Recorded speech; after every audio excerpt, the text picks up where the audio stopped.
I think China will fade because of three things. One, Hamish is a seasoned economic commentator, an author of The World in 2050, How to Think About the Future. Hamish will delve into the key drivers shaping the global economy and what we can expect in the coming decades. With extensive experience in Principal Economic Commentator for the newspaper and columnist for The Mail on Sunday, and previously editor of Euromoney and financial editor of The Guardian, before moving to The Independent. it is more helpful in life to try and think, how do I accept the world as it is, accept politics as they are, and just get on with it. If you're an economist, you're looking for productivity because it isn't the only thing that matters, but it matters so much at increasing living standards. And if you haven't got the revenue from better productivity, you haven't got the funds to do all the social things that you ought to do and need to do. Hello everybody, thank you for coming to the Old Sessions House. I absolutely love this place. If you guys haven't had a tour here, please let me know, I can introduce you to the team. There is a rooftop pool, not chlorinated, infinity pool and heated, so if you want to check it out, you can hire the place and all of that stuff. So not promoting them, I don't work for them, but I do love this place. So I'm really excited for today's guest today with Hamish McRae. I want to do a quick introduction, but this is about the future.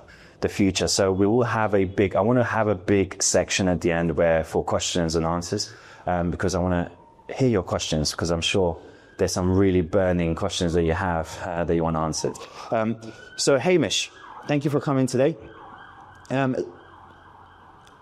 Hamish is a seasoned economic commentator, an author of The World in 2050, How to Think About the Future.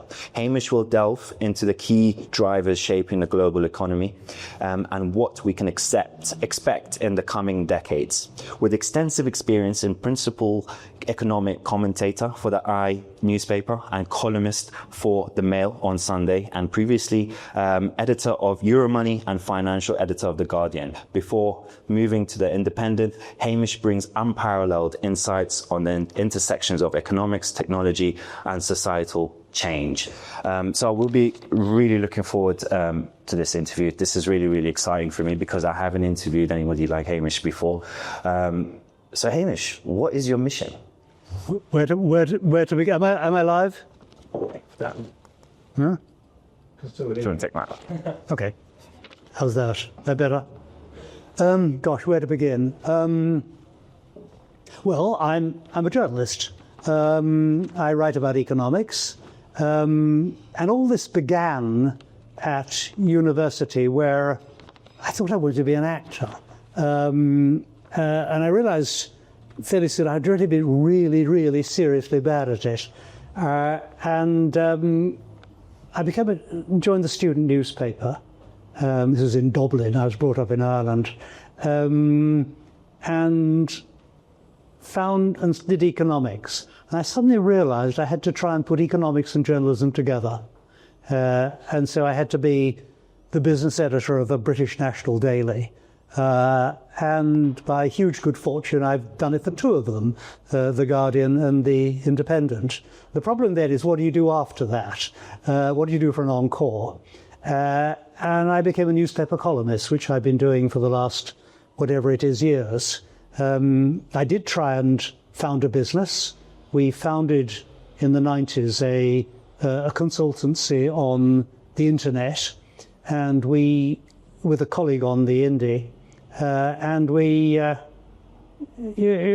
about 5 years, just before the crash, we thought we were multi-millionaires, and we'd had a valuation of 10 million on our business, and then the crash came. We knew we were bust.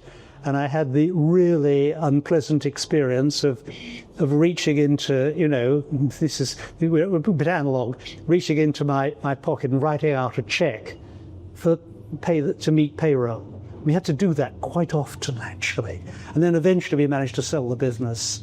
But we would have been okay and decently ahead if they'd paid the full amount. And the first two checks came in, so we got 40% of it. But I'm afraid I went down enough money I think it was a very good, expensive MBA in how not to start a business. So that's anyway, what I did, however, do was also write a book about the future then, of which there were enough in it it was The World in 2020, to persuade people to get me to write another one, which I did just recently, The World in 2050. So if you want to talk about the future of the world economy, we can gladly do so. If you want to talk about how not to found a business, I'm delighted to do so. If you want to find out about how to go on working into your 80s, then, it's another experience of what you do there. But I suppose what moves me, aside from meeting people, which you do through journalism and through writing books and through going around the world promoting books, you've got to do that, is to try and help people manage their lives, their financial lives, better. And I don't quite know how the mechanism of doing that is. I think a newspaper is probably the wrong mechanism. Maybe books, maybe founding not-for-profits. I haven't done that. But that's something which I think, I really do care about, and I feel we're not doing very well about in this country, or indeed in Europe or America. Absolutely, I agree. Let's go back to who you are as a person. Wow. How were you like as a child? What did you study? Where did you grow up? Oh gosh. Well, I'm a war baby. And my father was in the RAF during the war. And I was apparently conceived when it became clear we weren't going to lose. Or maybe it was when his commission came through and they could afford me. And I'm an only child. I lived on the Isle of Man from the age of 2 to 8. Grandparents living in London. I had both my grandfathers were business people, both made fortunes and both lost them all. So I had this background of business is wonder. My father's a businessman too, of making money and losing it. Then we moved to Ireland, and I just am profoundly grateful to Ireland. You look at this country from the outside, if you're brought up outside it. I don't know where any of you were. And you see it, I think, more clearly.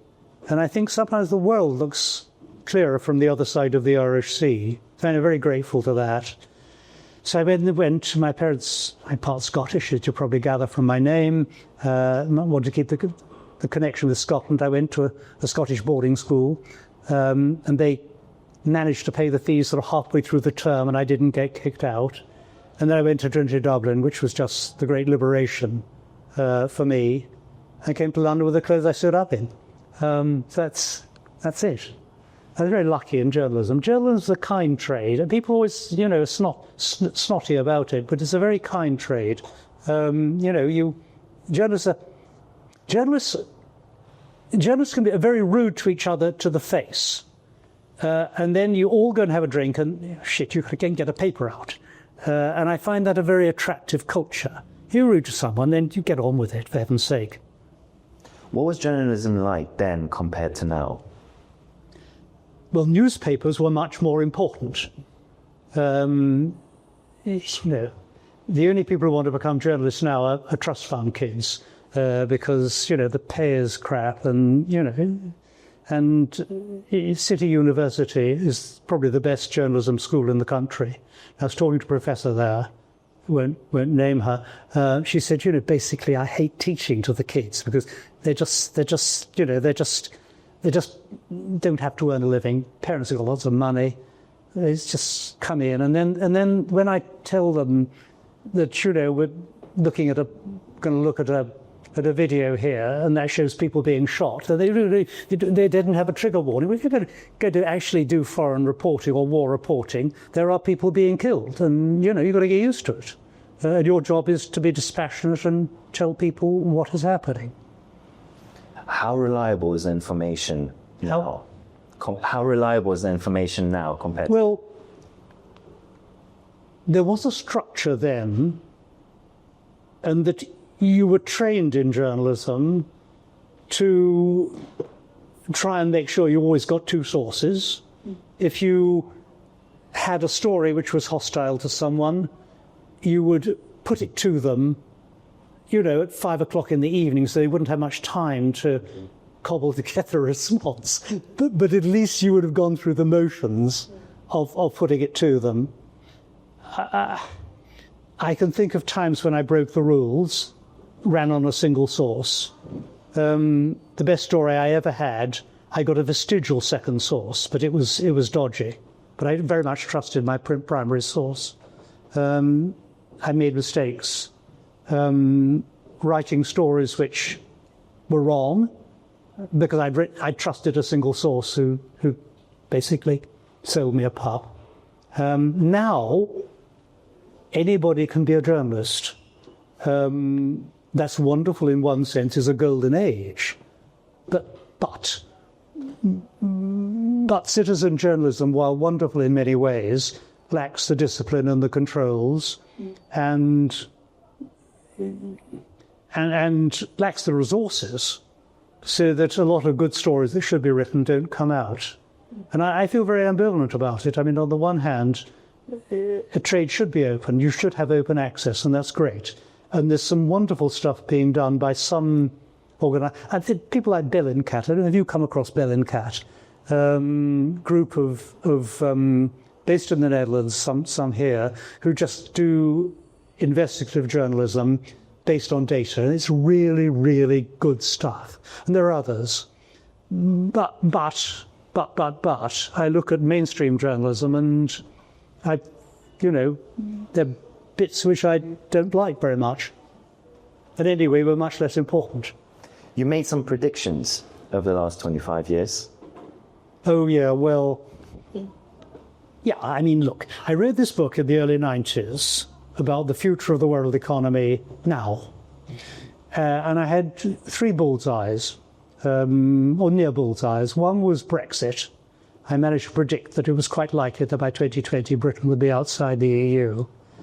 The second was Trumpism.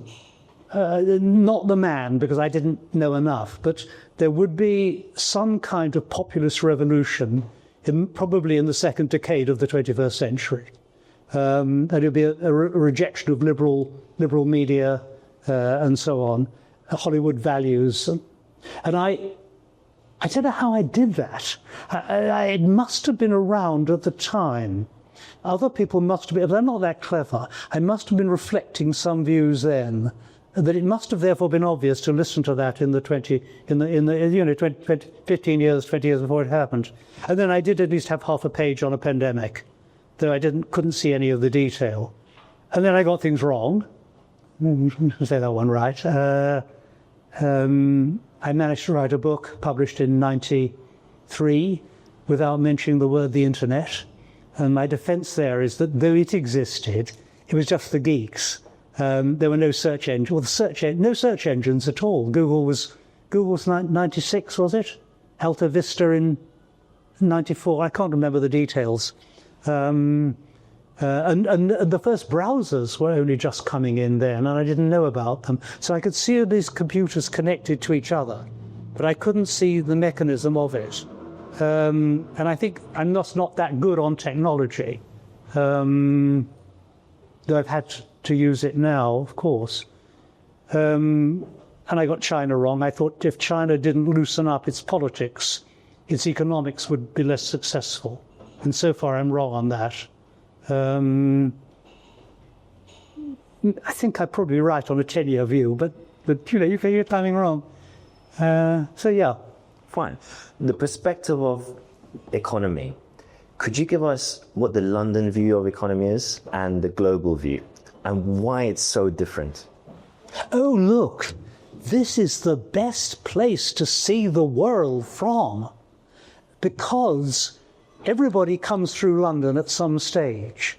I just think, who do you meet? Elon Musk sat next to him one seat away at dinner, came through London. I don't know. Sean Connery, introduced by my former boss, Tony O'Reilly at the Indy. Hey, you know Sir Sean, don't you? You know it. Everybody comes through London, and I think also that's the positive. And then, they're the stats. It's the largest community of professionals within non-national professionals within the M25 on Earth. More than in New York? More than New York, because New York is mostly just Americans. I mean, look, very ambitious foreigners go there, but you don't get very many Germans in New York, or very many French. Germans, I think they are. Or maybe they're Germans, I'm sorry, forgive me. Yeah. I get things wrong. Germans are very good at making up facts. I think I'm right on this one, but we can be challenged to it on, and thank you for doing so. Anyway, second line. But also the noise, and here I am right. I think I'm right on the other. Here I am right. The noise of the UK is not so great as the noise of America is in America. Because if you're in New York, you have to make your money out of the American economy. If you're here, you make it actually at the moment out of the American economy, but you also see the Indian economy. You have Indians coming through, Indian, 2 generations down, they even become prime minister. You have the possibility of a Nigerian leader of the opposition. You have this view of the world, which, and I spend a lot of my time in America, and I love it. If you say to me, where do you really stand? I think I'm a mid-Atlantic. I'm not a European. I feel more comfortable being a mid-Atlantic. I'm in America more than I am in Europe. But I think it's just a great place to view the world from. And you look at service exports, which are essentially professional services to the world. It's a great place to be a journalist. In London. In London. I always think there's so much stuff outside of London. Why would you want to be in London when you've got Dubai, when you've got so many lovely places? Okay, well, let me try and answer that one. I much admire Dubai. I much admire the Gulf states. How could I not say that when I was in Abu Dhabi a couple of months ago at the book fair there for the Arabic launch of this latest book of mine. Never had a book in Arabic. It's what it makes worthwhile. And I actually had a chapter in a previous book of mine, which didn't sell well, about things that work well in the world. There's a chapter on Dubai. I just enormously admired what was achieved. And at a certain stage of your career, sure, go there. But you can't walk out. Well, stop me. Are there any Dubai residents here? I lived there for 8 years. Okay, I need to be careful, don't I? I'm not Emirati. You can't walk out into as next to society. There are a lot of people there isn't a huge middle class. A lot of people who are going to, iron your clothes for you and look after your children, and there are lots of professionals. But there isn't the body, and you can't walk out into Upper Street where I live and get the variety of food or quite the grit of the place as well. People stashing. I was walking down here and I was trying to have a conversation on my mobile phones. I had to have it. And someone said, look, please don't have your phone out here. You might get someone take. And I just thought, this is Londoners protecting each other. Yeah. And that's something that I just love about the place. And I suppose also, it's been very kind to me. I arrived here, as I said, with the clothes I stood up in, and, it's been all right. I love the culture of the UK, especially London. Every time I go abroad and I come back, I'm like, thank God I'm home. It's amazing. Is that wing going down over the big sweep? Ah, it's good. Exactly.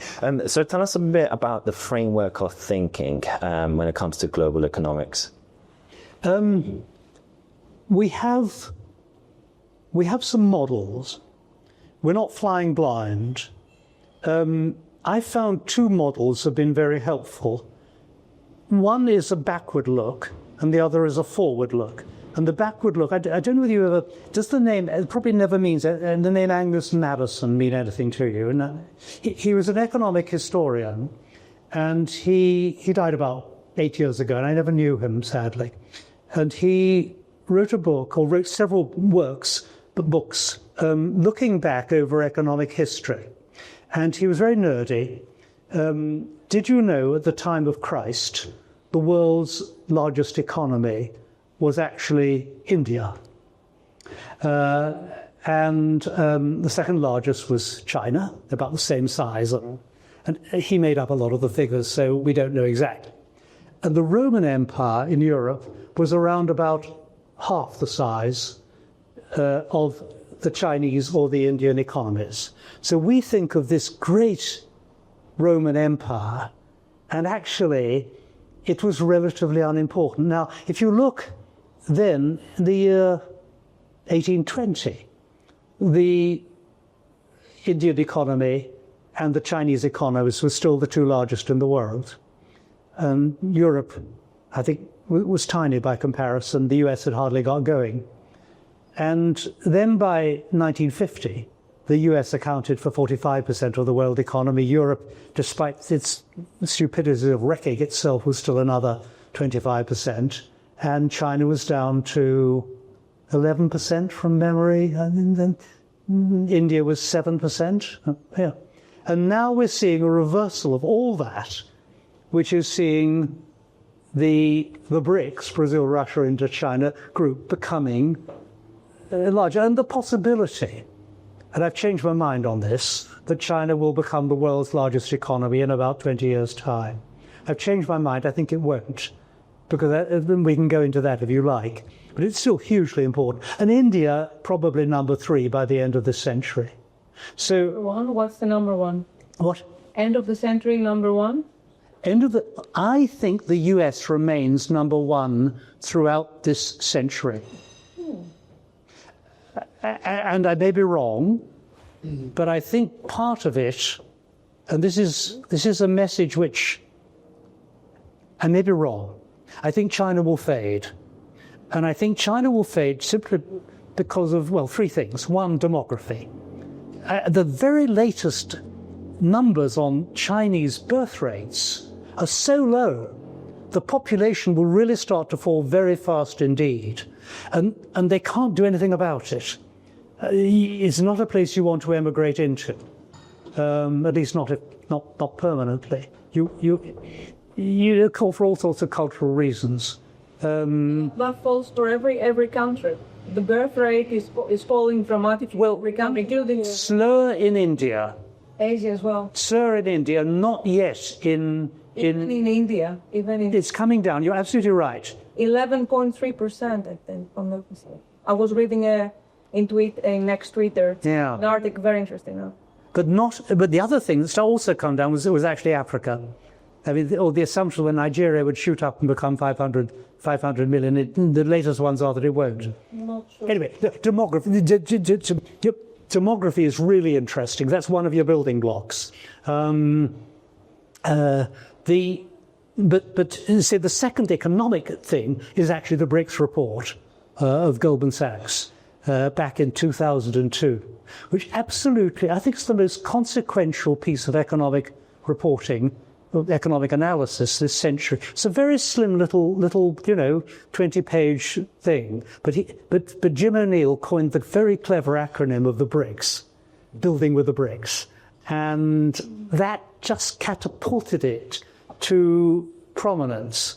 And technically, it wasn't very good. It was wrong as to lots of details, and HSBC have done a much better job since then. But it gives you a building block if you're writing, to come back to your point. If you're writing about the future, it gives you a building block. You say, here's a model of which will be the largest economy in 2050 and so on. Now, okay, why is it wrong? So I found that very helpful as a good starting point for this analysis. Fine. Sometimes, I mean, I've had health experiences, which I explained on the call with you earlier on today. And I always think I have to be the change that make things happen. What does it mean to accept change and go with it? No. Well, it's, as you get older, you realize you're not going to change the world. You've done what you can. You try on doing something that you hope is useful, and you try to write, to touch people as readers, as though you and I were talking to each other now. So you try and connect with people. Little brackets. Every now and again, not very often, someone comes up to me and say, "You changed my life," and the sort of it's quite shattering in a way. The pat answer is, "Gosh, I hope it was for the better." But it's a privilege. You've written something that people have done something different in their lives as a result. An American woman. Oh, I wish I'd ever taken her card and carried on the career.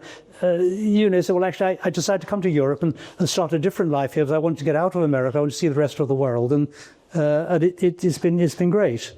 And and I got an email from someone in India just a few days ago, thanking me and saying, well, he was really thinking of something differently now. So, I don't think you can change the world. Would be when tech, maybe Elon Musk has, and I think he has actually. And I think in this book, I have three heroes, and one is Nicholas Stern, the British person who actually changed government policy by showing that it was actually in the commercial self-interest of governments to go greener, not just because it was the right thing to do, but actually it was much better for the world economy if you did so. And I think that set that whole movement moving. Another is Musk for changing the automotive industry. And the other is Greta Thunberg for changing the attitudes of the young. And so I think there are people who can change the world. And I think you have to detach from both Thunberg and Musk the downsides of what they're doing. And we don't need to talk about Musk. I mean, I've only met him once and very quickly. That's a good humble brag. I only met him once, but you see, he was totally charming. I must tell you, by the way, he was sounding about people who were pestering him. He'd arrived very late. It was a grand dinner at the Natural History Museum, and it was my wife. It was on the board. I was tabled with a lot of donors, and he was a sort of hopefully donor who I think was a rather long shot in that, and he was totally charming, absolutely, despite people pestering him. And I thought, okay, score one there. He's appalling in many ways, but score one there. And Thunberg, I'm not sure about now. We can again, if you want. I don't feel I should really talk about. Hope they've never met her and don't know her. But I think it is more helpful in life to try and think, how do I accept the world as it is, accept politics as they are, and just get on with it, rather than railing against things that are wrong, or allowing oneself to become too content with things that seem to be going well. I don't know whether this is a thought an attitude which you don't like. I mean, I don't know. I'm not particularly proud of it, but I just feel get on with it. Maybe that's because I'm a war baby. The role of AI. What do you think about that? Oh gosh, well, I think AI is the holy grail. I think that if you're an economist, you're looking for productivity, because it isn't the only thing that matters, but it matters so much in increasing living standards. And increasing living standards matter. And if you haven't got the revenue from better productivity, you haven't got the funds to do all the social things that you ought to do and need to do. And we're very good at increasing the productivity in manufacturing and increasing the quality of manufactured goods. We're brilliant at it. You go and buy, a Tesla now, and it's brilliant. It is so much better than a car of 30 years ago, of 20. It's really, really good. But manufacturing is only 10 to 15% of a developed economy. The rest is services, education, healthcare, financial services, all the legal stuff, all the things that probably people are doing in this room. And increasing the productivity of services is really, really tough. And so far, you can increase productivity of manufacturing by 2 or 3% a year. Services, you're very pushed to do more than 1% a year, 0.5%. And that's very difficult to do. So you need something that will economize on labor to improve the productivity of people working there, but also improve the quality of services as well, just as we've done in manufacturing, because manufactured goods are really, really good, but they're put together by people who aren't necessarily that skilled. They're just really well trained. But training people to do service jobs really well is difficult. And that's why I think AI will help people to do that. And so suddenly you're working on the 80% of the economy that is the services, not the 15 or 20% that is goods. And there's a few little studies coming through, and I'm not totally to speed with them, that show that not very good workers, I don't mean that in a moral sense, I mean in terms of productivity, are actually can improve the productivity and quality of their output very well by using AI to help them. So I think it's just wonderful. Are you anyone here using AI in your day-to-day work? I'm not. Oh, really? For this? I'm not. Yeah. Well, yeah. And we're in the early stages. We don't know how to use it. I won't witter on, but just give me one more thing. There's an economist, and I won't mention his name, is in a consultancy, and they do a report, a very good report on the world economy, and I quite often quote it. He's a nice chap. Nice chap. I like him. Having lunch with him the other day, he said, Hamish, he said, 80% of that report's written by AI. And I thought, well, great, I'm not sure I'm going to write such nice things about it after all, but it is really interesting. He said we can do it in about 3 days now, whereas it used to take us 2 or 3 weeks. So, it's a very good report.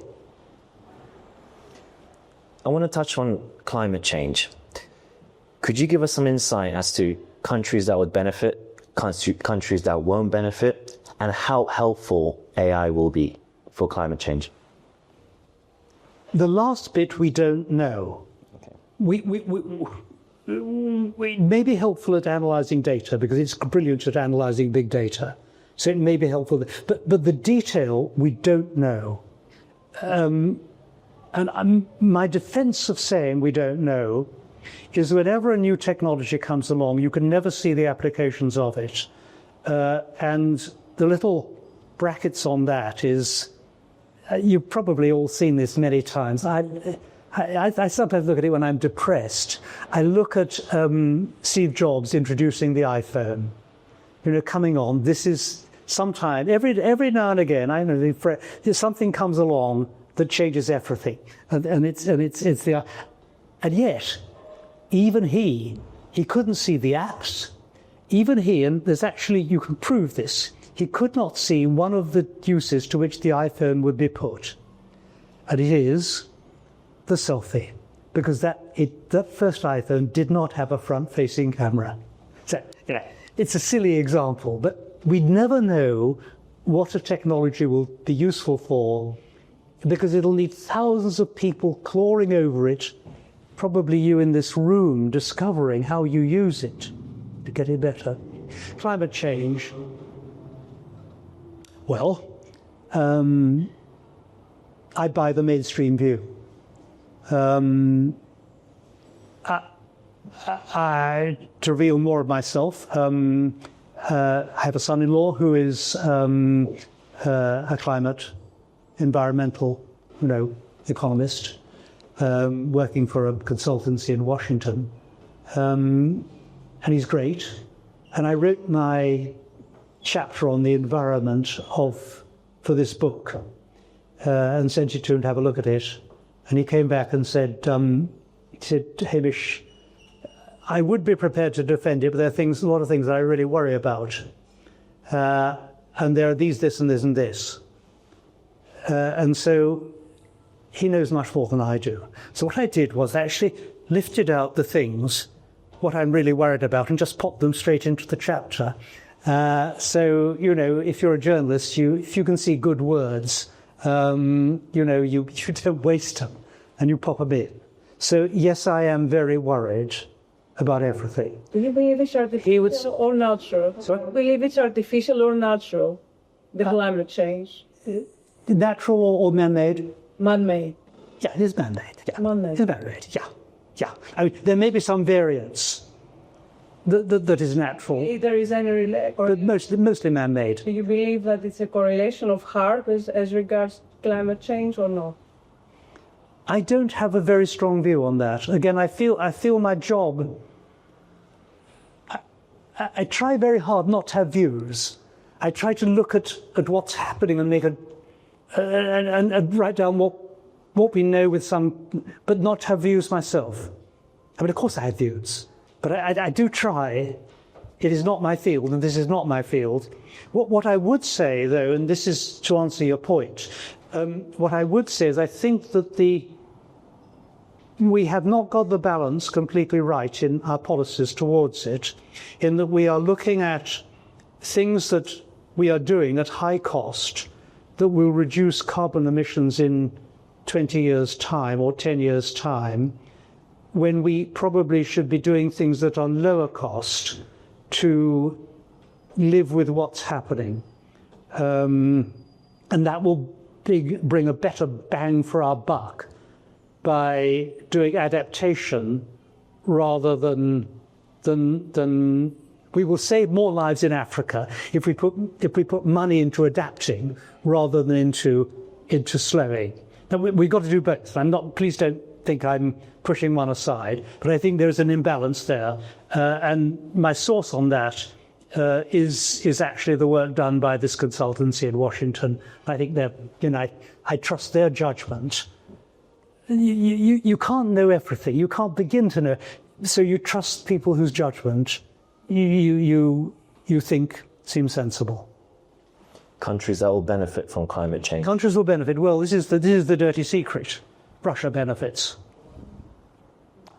A lot of land which can't grow crops on now will be able to grow crops on, and without even some of the dreadful policies they've had. Trade as well, because those can go on through the. Those can go through the Arctic, exactly, absolutely. So for Russia's benefiting from climate change, I least bucks. How will countries benefit?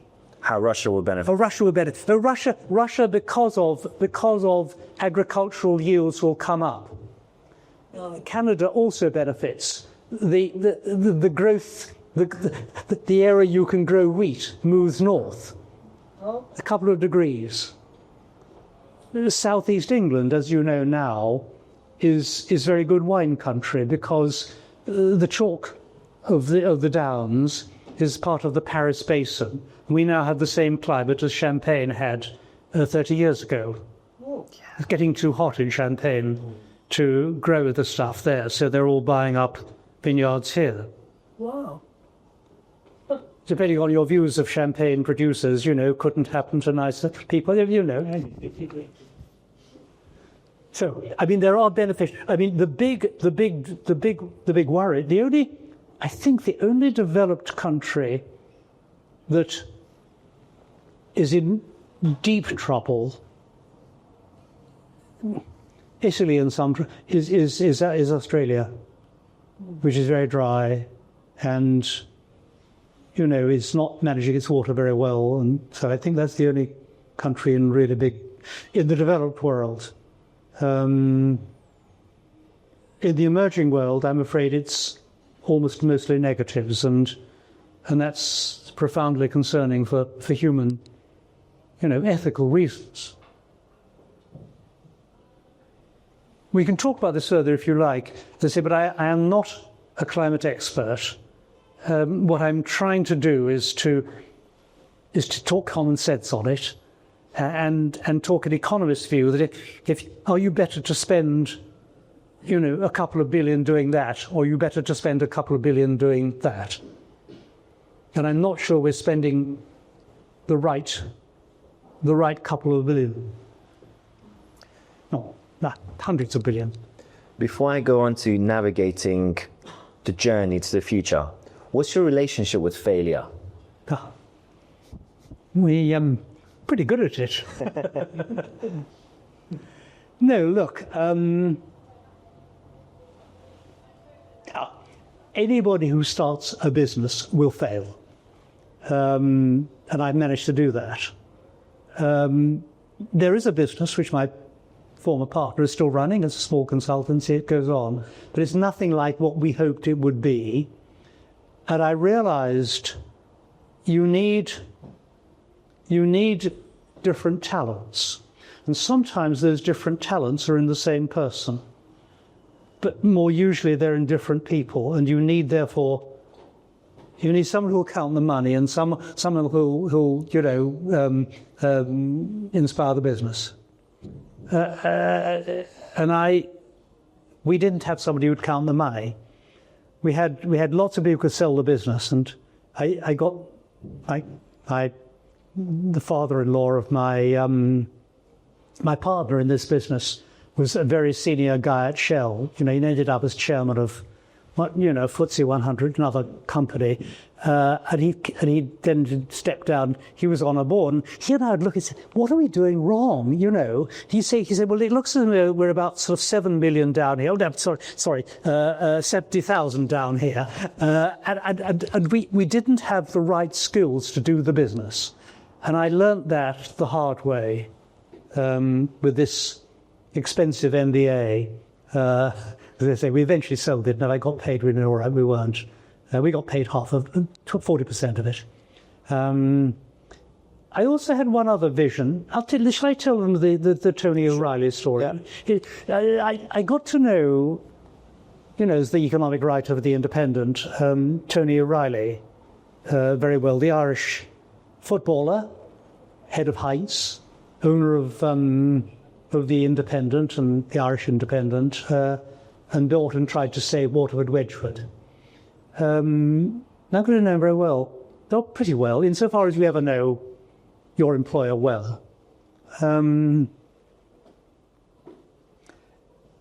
I knew him, in the glory days, the Sir Sean Connery days, and I saw him surrounded by people who were charming but not terribly good. And then I saw him once when he was desperate and the business was going down. He wanted to try and organize a bank rescue, and he thought I had a connection with the bank that might be helpful, and he wondered, could I, get together and do something? And it didn't. It wasn't going to work, and I couldn't anyway, because they wouldn't see me.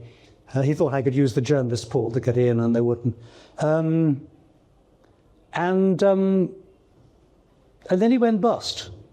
So having gone from about 3 billion, something like that, Ireland's richest person, down to being bust and kicked out of his grand house, Castle Martin, glorious house in Ireland, in Kildare, County Kildare, and living in the gatehouse of it and unable to really go anywhere. However, he died this year, and he went and gave a speech to his old school in Blackrock. And I saw a report of it, and his punchline was, if you haven't ever failed, you haven't ever lived. And this is the golden boy, golden boy of Irish rugby. I used to watch him on the touchline, running, coming in at the moment, scoring, and wondering what will happen to that man, never occurring to him that I'd actually be sitting next to him at lunch, trying to figure out how to save the business. It takes you in fun. Journalism is a great trade. It takes you to all sorts of places. My punchline here is, if you're going to fail, much better to fail in your 20s and 30s than your 80s. It was a horrible end to a wonderful man and a wonderful career. Thanks for that. And my failure is my best friend. I always say that. I fail nearly every day to get to where I want to be. But navigating the journey to the future, how important is knowledge and expertise in business? Oh gosh, it's everything, isn't it? I mean,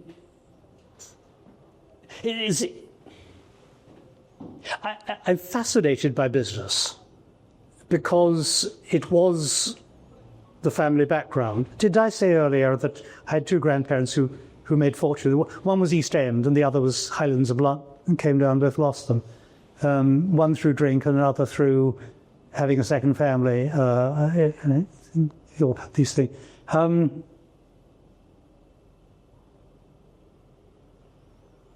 I think that very often business skills don't transfer. You have people who are really, really good at one business and it doesn't transfer to another.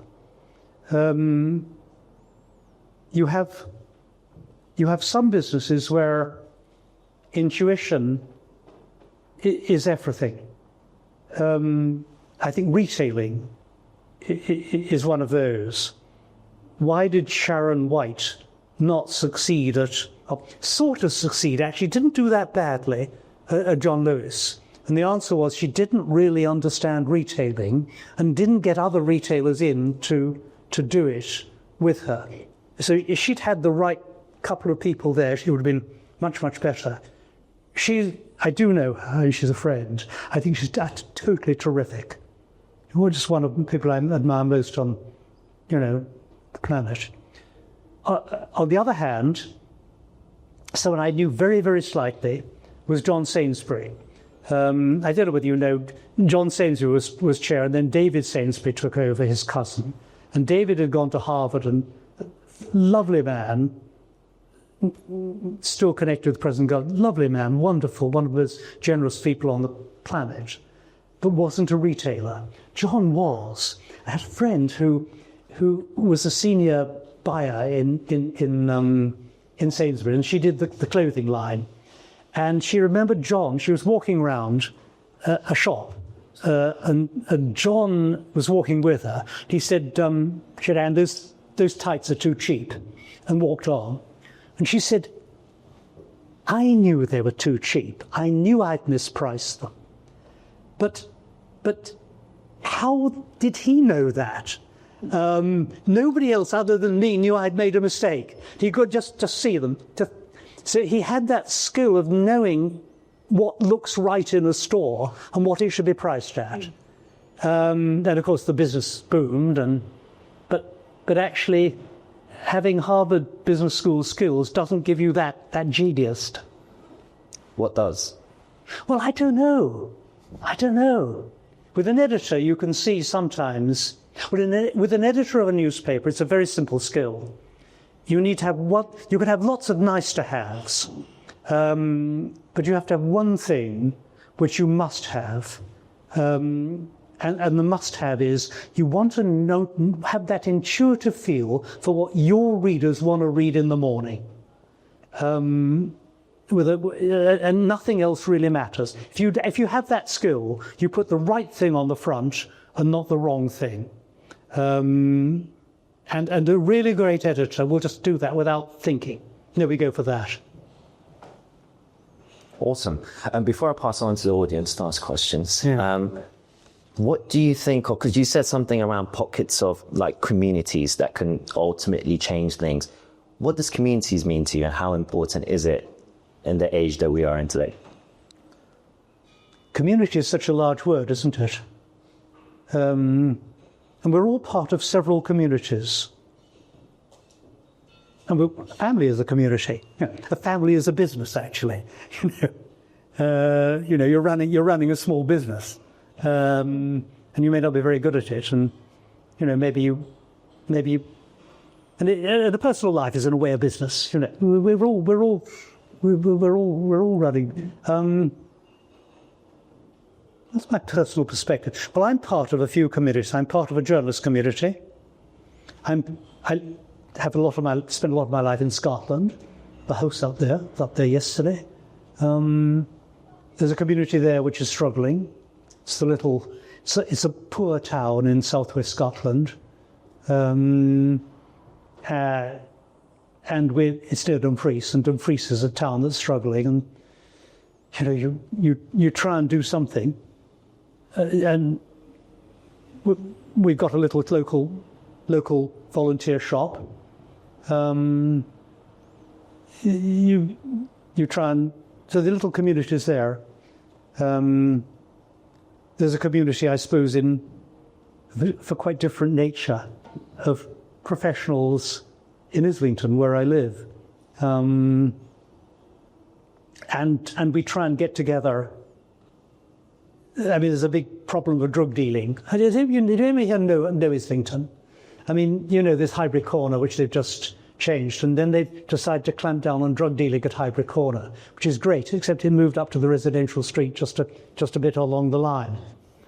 So now there's a community there trying to figure out what we do about that. Cameras, and so we're all part of lots of communities, and I think it's almost the only thing that matters. It's what makes you happy, trying to do the right thing for a community. And it can be a community just, meeting for dinner a few times a year from your friends at university or whatever. Give us more information about this Islington professional community.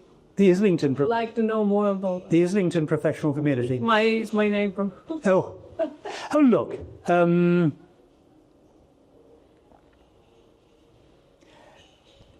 If you're worried about something, it depends. There is no form for it. There is no structure. There cannot be a structure. There are structures for specifics, like what do you do about people nicking your phone on the street? But there's no structure here. There's a community that says, what do you do about the druggie next door? And my answer is I act as his banker. Whenever he's got 20 quid, he has to give it to me because he knows that it'll just go in drugs. And then when he really needs it, he gets the 20 quid back. And actually, I'm down quite a bit at the moment because he got caught really badly, but he's always repaid in the past. I think he will. So that's, you could say it's absurd. But it's a community, and I get worried about him. He had a very rough time. Not his fault. Even if it was his fault, it wouldn't matter. There's there's the person who teaches at journalists at City University just down the line, and her husband is something grad in Oxford, and so we know them through two ways. And something cropped up where actually they could be very helpful. So that bit of the community is helpful. There's the pharmacy across the road, and I don't know that we're any use to them, but they're certainly jolly useful to us. So I mean, you walk down the street and you are saying hello to people, even in the centre of London, and I just find that very comforting. But And I told you, did I say this earlier? I mean, I was walking down here, and I was on a phone call, and it was a business call that I couldn't stop, and I was going to be late for here. Well, as it turned out, not. And someone passed by and said, by the way, don't make your phone here. You might get your phone snatched. So we were looking after each other. That's community. Absolutely. The community means a lot to me, and that's why we've got One Club. Just opening up to questions from the audience. Are we into the drinking? And Yeah. Thank you very much indeed for your insights today. What are your views on the future of human health and the longevity of human lifespans faced with the challenges of not producing our children? Yeah. Well, we're stuck at the moment, aren't we? We're talking about the developed world now, are we? If we talk about the emerging world, the health will go on improving, because it tracks the developed world. In the developed world, we're stuck. Life expectancy is no longer significantly rising. And we're stuck with big social problems, so that there is huge divergence of healthcare in very small areas. And the best example of this I know is Bearsden in Glasgow. I don't know if you know Glasgow. And just the posh bit on the top left-hand corner is called Bearsden, or even posher Mulgai a bit further up. And you've got them people, they're sort of almost a slight Edinburgh accent, but then they, when they're talking downtown, they become a bit loose. And these are settled families, settled professionals. And they send their kids to posh schools, and they're doing well. Lots of BMWs, new ones. Go 2.5 miles away, actually a mile away, and you're in Mary Hill. And the life which is a struggling bit of Glasgow, and the life expectancy difference between those two areas, 1.5 miles apart, is 16 years. And it's the drugs, drink, just disorganized lives, all sorts of things. And so I think if you're talking about healthcare within the developed world, and you see the same in America, the same to some extent even in Scandinavia. Within the developed world, I think the health issue is very much a wider social issue. There's the specific issue of long COVID and the damage that's done, but I think an awful lot of it is actually coping with lifestyles, improving medicine, yes, but you really have to get things early and look at lifestyles and not preach to people, but encourage people that it's more fun to try and live modestly more healthy. It's the 3 drinks a night, not 7. If you see what I mean. And so I think healthcare is becoming much. Technology will go on helping a bit, but I think it's much more a social issue now. It really is pretty troubling. Seeing some of the social problems that we see, within a mile or two of here. Can I add something to that? So in 2019, sorry, thank you. In 2019, health and wellness coaches were integrated into the NHS, meaning that now if you've got chronic illness, you can push for a health coach to help you with lifestyle changes and helping you kind of change habits and behaviors. So then the medication works better, you get less stressed, and ultimately recover much quicker. So there is a lot of improvement that's been happening, actually. But it's just going to take a lot of time to just make it happen.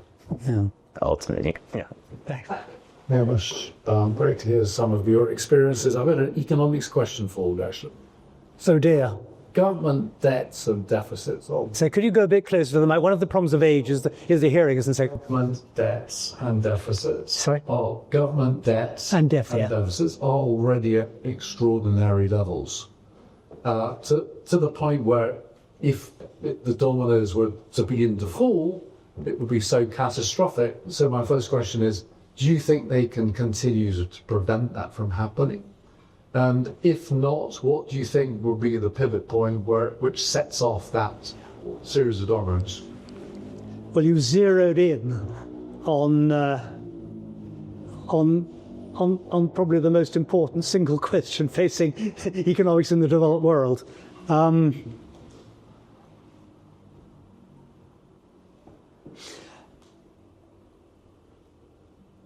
I think that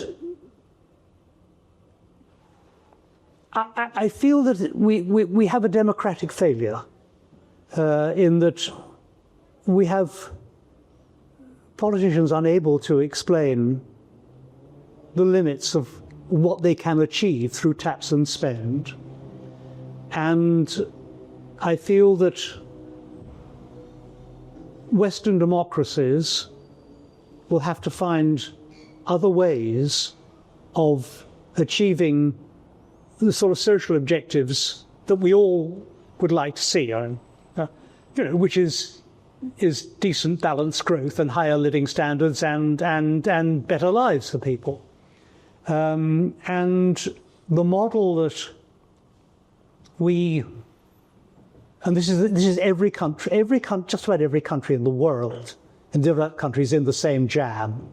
So this is not beating Rachel Reeves or George Osborne over the heads. It is not and the basic problem is that models that worked well when you had 4 or 5 workers for every pensioner do not work well when you have 2, and work really badly when as projected for some countries, Italy, it's going to be 1. So, 1.2, yeah.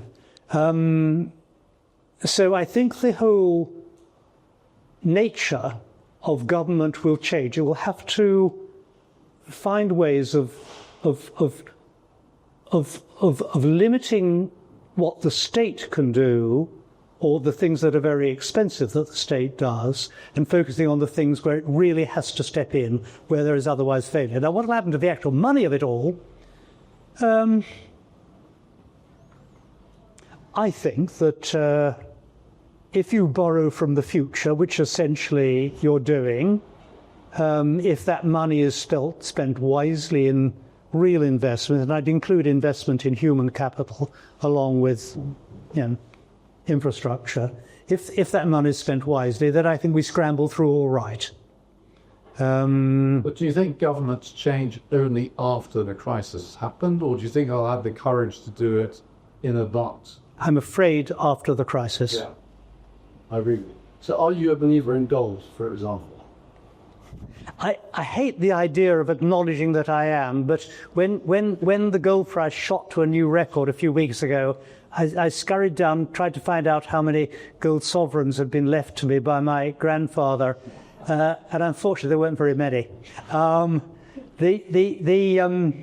Look, it's probably always sensible to have a bit of gold, because you never ever know, and it's been a very good investment over the last 30 years, pretty crap investment over the previous 40, and actually not that good, a good investment over the last, not that good, wait a minute, get this one right, McRae. A good investment over the last 100.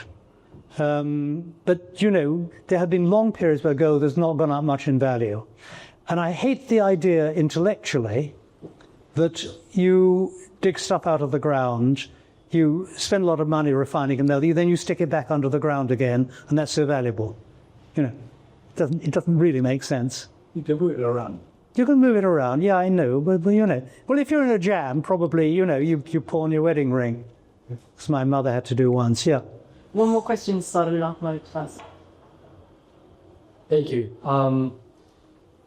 Now, just a little bit. I think it's scrambled through, not catastrophe, by the way, on public finance. But there may have to be. There'll be big punchlines first. Yeah. Thank you for your time. Yeah. Just wanted to ask. You talked about BRICS quite a bit.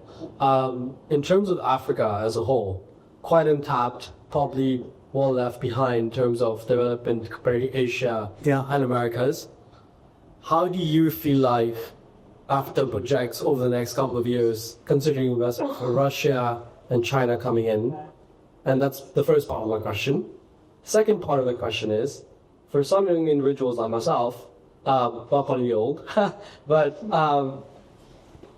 I've contemplated at times that London and European markets are too competitive, and I can take my skills to a case like Africa and really contribute there, and that arbitrage will help me, you know, really do well in that society. So, two parts of my question. I'd love to hear your thoughts. Well, thank you for that. I'm fascinated by Africa. I don't know it that well, but I've been to. I don't know West Africa well. I've only been to Abuja. So I mean, I've only been. I don't know the rest of West Africa really at all. I've only been to Nigeria once. I loved it, but I appreciate that it's not Lagos, and that would Lagos be much more interesting. I know East Africa a bit, and I know North Africa a bit. I was able to get into Libya in that brief window when it opened up before it shut down again, and I just thought it was, you know, in some ways sad but enchanting country. Privileged to be able to go there. And I know the Middle East.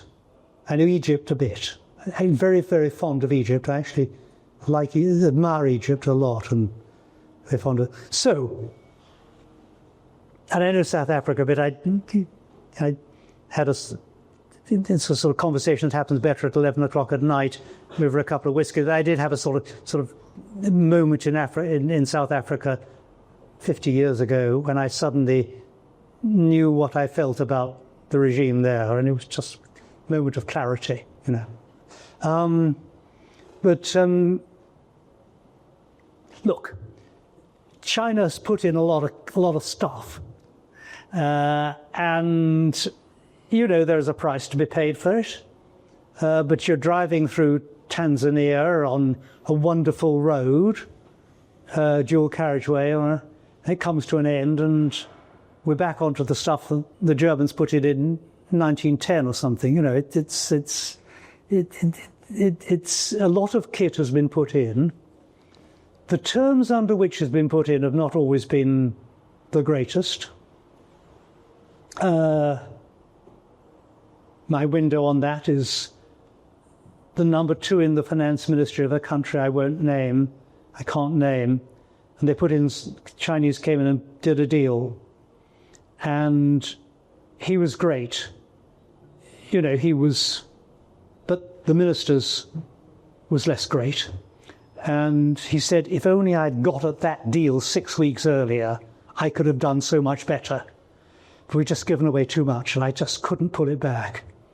And the money now is rather drying up from China. If you look at the data, it's numbers that come right down. I think the great challenge for much of sub-Saharan Africa is how do I use these young people? Median age in Nigeria is what, 19, 20, 19 and a half, I don't know. Gabon, is it 18? I mean, the median age of that belt is so young. Tanzania, I think, 19 or 20. and by the way, a little parenthesis here. I get really upset when I read something from one of these charities saying, you know, half the population of Africa has less than $5 of assets or something. Well, you know, half the population of that is 18. You don't expect 18-year-olds to have an awful lot of money. You know? So I think you've got to adjust for age in that. You'd be a bit suspicious of 18-year-olds here who had, you know, tens of thousands of quid. What have they done with it? So I think it's a huge challenge, a huge hope.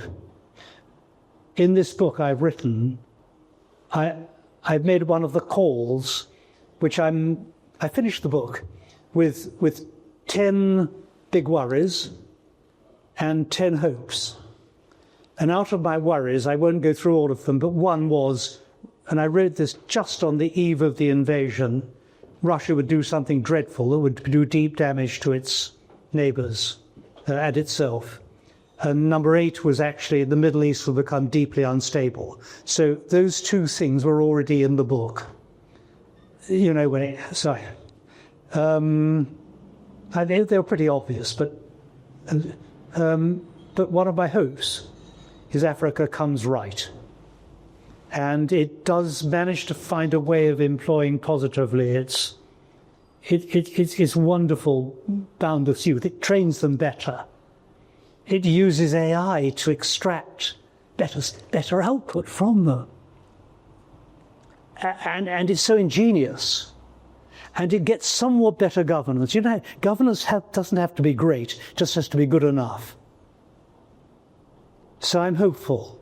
But if you say to me, McRae, are you confident of that judgment? No, I'm not at all. At the final point, yes, absolutely. Bring the skills, you know, bring the skills. Katrina.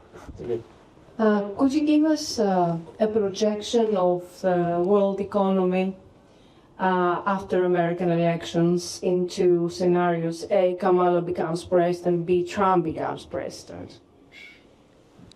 It's a great question that I cannot give you an answer to.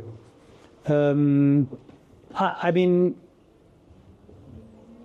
I think it is Harris win either by a clear margin or by a landslide. If you say to me, okay, that's your judgment, what confidence do you have in it? Not a great deal. But I know America very well. I have, as I say, you probably gathered, I have American grandchildren. They were going to go down to Florida last week, but the house is washed out, so they came to Scotland for a long weekend instead. One of the, if you have I give you this serious grandparental advice. If you end up having American grandchildren, you will spend a lot of money on airfares. That's just what happens. I was out in Montana with other cousins.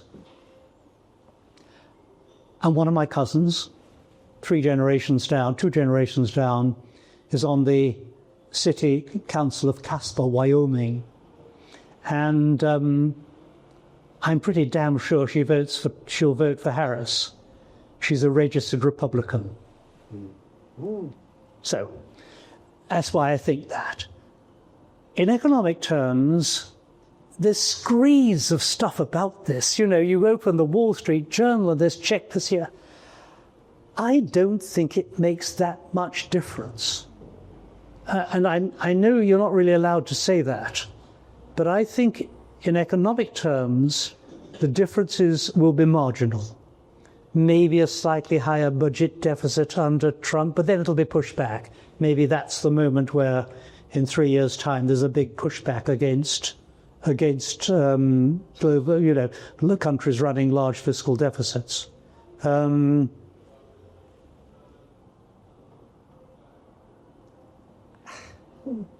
I know it's difficult. I don't think it's that. I don't want to reply, I know, but I mean, I may be wrong.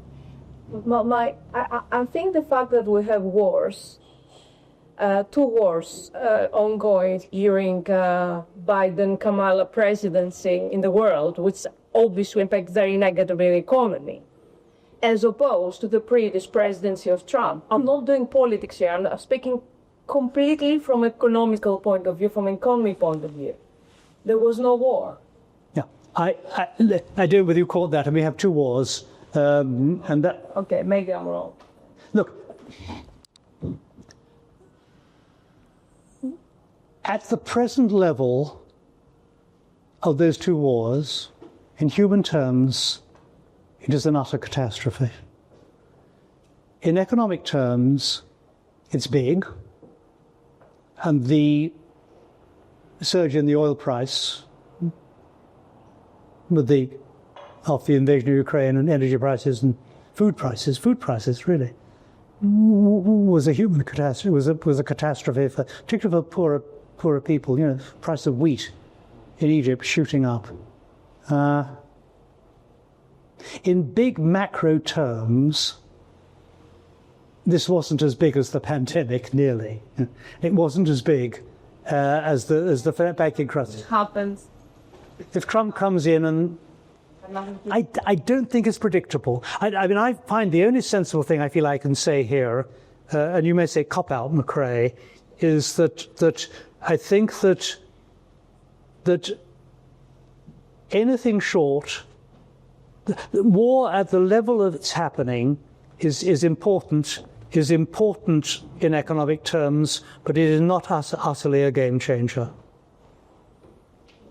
There's a drag on welfare everywhere, but I don't think it's more than that. But you may say that's a cop-out, and if you say it is a cop-out, then I'd say, yeah, sure, I'm sorry, it is. Just conscious of time. Thank you so much. I think that's a great way to end. Where can everybody find you? How can you find me? Yeah.